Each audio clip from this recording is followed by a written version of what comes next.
Hello students, आज हम पढ़ेंगे क्लास 9 सीबीएसई का लेसन पॉवर्टी। इसमें क्वेश्चन आ जाता है, what are the steps that are taken by the government to remove poverty.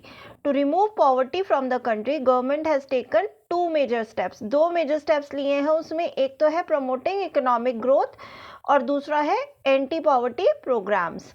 तो प्रमोटिंग इकोनॉमिक ग्रोथ में क्या होता है कि जो हमारी पॉवर्टी होती है और इकोनॉमिक ग्रोथ वो एकदम से रिलेटेड है।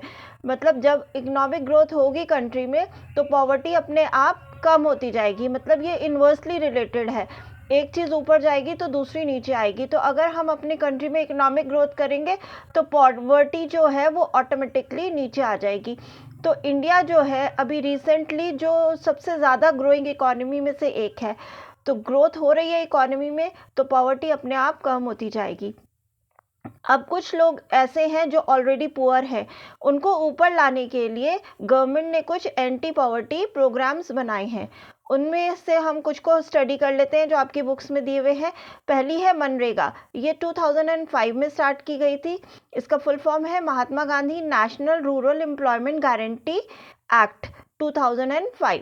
इसमें ये गवर्नमेंट गारंटी देती है कि 365 डेज में से एटलीस्ट 100 डेज की एम्प्लॉयमेंट वो आपको प्रोवाइड करेगी, और in case it fails to provide तो वो आपको उसका कॉम्पेंसेशन देगी। इस केस में भी 1/3 जो जॉब्स हैं वे विमेन के लिए उन्होंने रिजर्व कर रखी हैं। दूसरी स्कीम है हमारी प्राइम मिनिस्टर रोजगार योजना। इसका एम जो होता है वो होता है एजुकेटेड यूथ को एम्प्लॉयमेंट प्रोवाइड करना, ताकि वो गाँव से और छोटे कस्बों से बाहर बड़े शहरों की तरफ ना आए।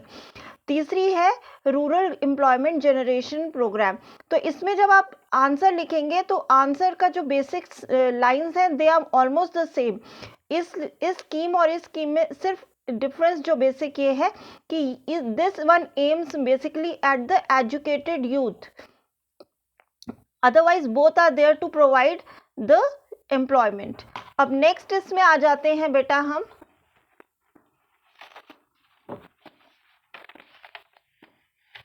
हमारी नेक्स्ट जो स्कीम है वो है स्वर्ण जयंती ग्राम स्वरोजगार योजना। इसमें जो है लोगों को सरकार बैंक क्रेडिट देती है, क्रेडिट माने लोन, और जो चीज़ें हैं वो सब्सिडाइज करके देती है। सब्सिडाइज मतलब सस्ती, जो कि नॉर्मल लोगों को मिलती है उससे कई गुना सस्ती दी जाती है उन लोगों को जो गरीबी रेखा के नीचे हैं। तो इसमें आपका मेन जो जिसे कहते हैं कीवर्ड आएगा bank credit, government subsidy and poverty line. तीसरी जो हमारी स्कीम है वो है प्रधानमंत्री ग्रामोदय योजना। ठीक है, इसमें क्या होता है जो छोटे छोटे गांव और कस्बे हैं उनमें basic health, education, drinking water और इलेक्ट्रिसिटी, इस तरह की जो बेसिक फैसिलिटीज़ हैं उनको गवर्नमेंट प्रोवाइड करती है ताकि उनकी लिविंग स्टैंडर्ड्स इम्प्रूव हो जाए। क्योंकि लिविंग स्टैंडर्ड इम्प्रूव होता है तो ये डायरेक्टली इंडिकेटर होता है कि उस जगह पे पॉवर्टी कम हो रही है। I would recommend the students to take a screenshot of both the notes and write them in your notebook for a greater marks in your exams. Thank you, students.